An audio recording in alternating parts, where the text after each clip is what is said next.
Hi everyone, if you're new here, my name is Joy and I welcome you to Joyful Reflections.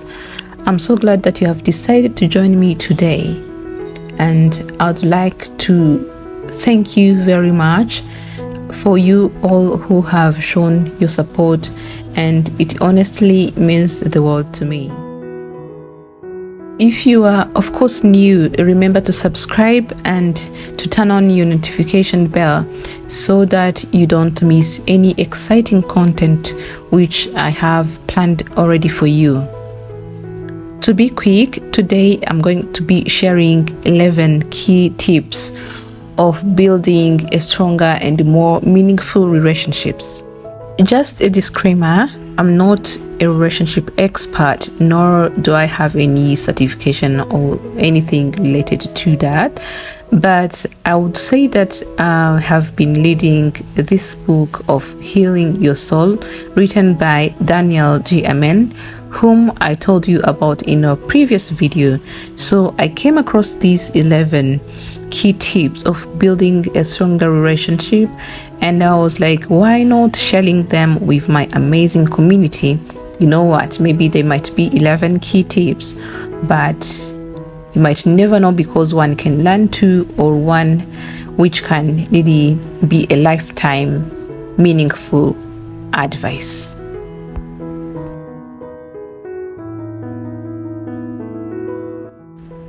These tips are not necessarily meant for, woman and man, or husband and wife partnership. It's all about family, friends, and you know that these tips can really help you create a long-lasting bond which everyone would want to have. So let's quickly dive into the first one. The first tip is to take responsibility. And this is all about remembering that a great relationship starts with you. It is important for myself or you to ask, what can I do today to make my relationship better? Taking responsibility just means that if there's something that I really need to do to improve, I should really take the very first step to do so, and I should really do it immediately. It doesn't mean that I should take all the blame, or I should take everything and carry it to my head because of the relationship problems. Rather, I'm supposed to be thinking about, what can I really do today to make my relationship better? It can really be easy to blame others for the problems, and it feels very quick and easy to do. However, it is destructive, and we don't tend to think about what we can do and what can be our contributions to make it better and improve ourselves. The second tip is to never take the relationship for granted.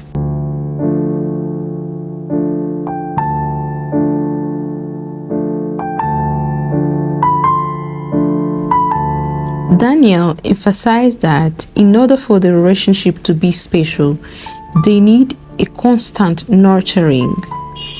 Relationships suffer when they get put low on the priority list of the time and attention. So we need to love like we need air and nutrition. We should focus on the positive energy that helps our relationship sustain and prevail.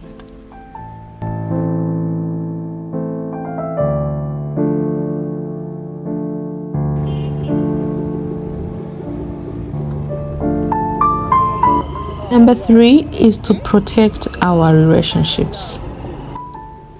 We are advised to build the other person up. It is really important to notice what we like about the other person in our life, because there is a lot more than what we don't like about them. The fourth tip is to always assume for the best, and assuming the best is helpful because sometimes people tend to be pessimistic. So a little bit of motivation is needed, especially when there is a complex or a hard situation to understand. When you are constantly thinking negatively about the other person, what it only causes you is isolation, loneliness, and many more other negative effects.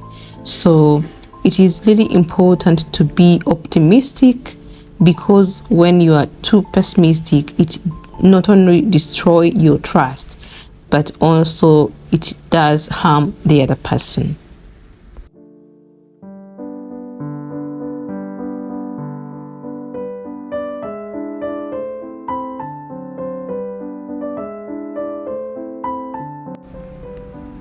The fifth tip is to keep a relationship fresh.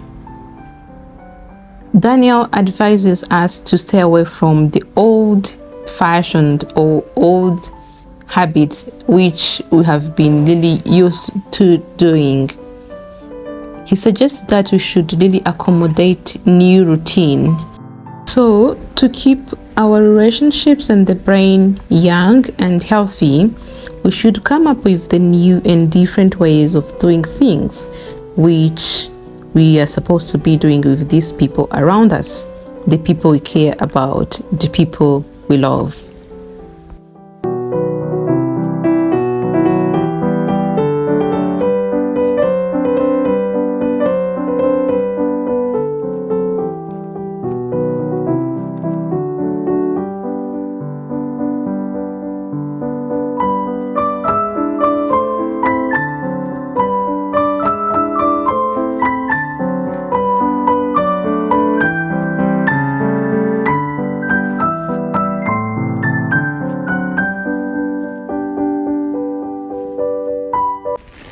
The next tip, which is the sixth one, is to notice the good.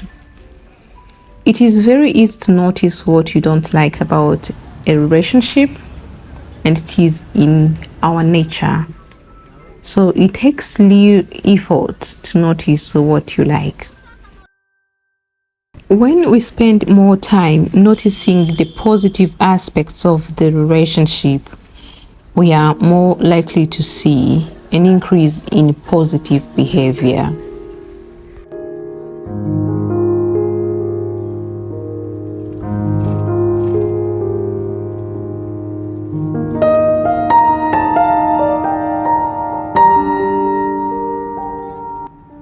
The seventh tip is to have effective communication and communicate clearly.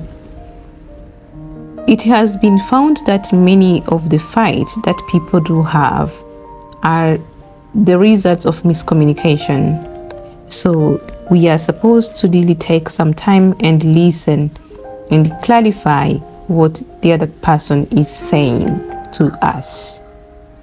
We don't have to react to what we think someone means. We should take the moment and the time to ask what they mean and formulate the responses.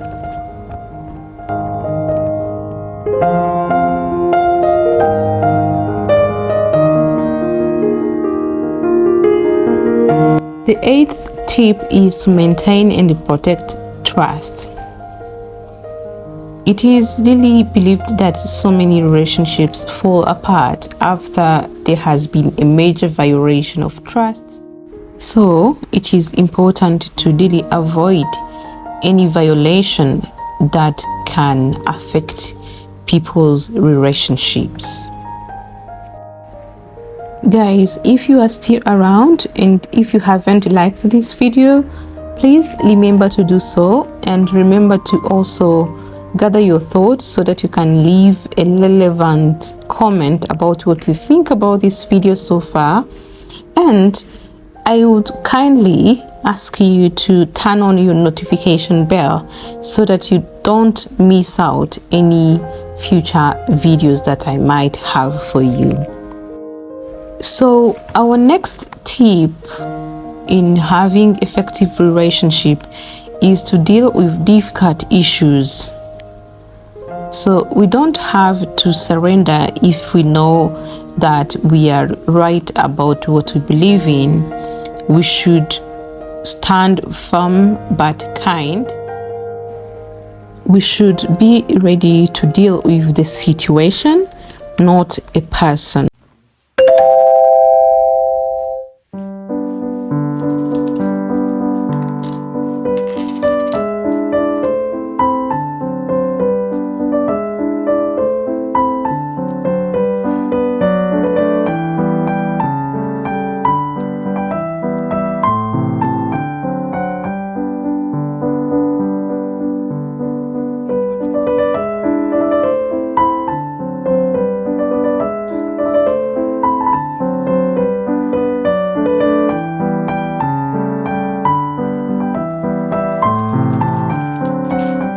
So the 10th tip is just time. There is a saying that time is an investment. It is true that we have been living a busy life, and time is often the first thing to suffer in our important relationships. So sometimes because of work, because of children, people find themselves not having enough time together.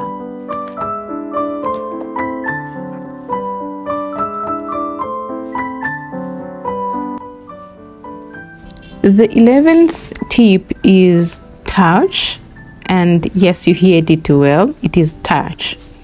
And it is believed that it is essential for human well-being. Physical bonding is really a result of touch, and physical touch as well is crucial for parent-infant attachment and supports healthy brain development.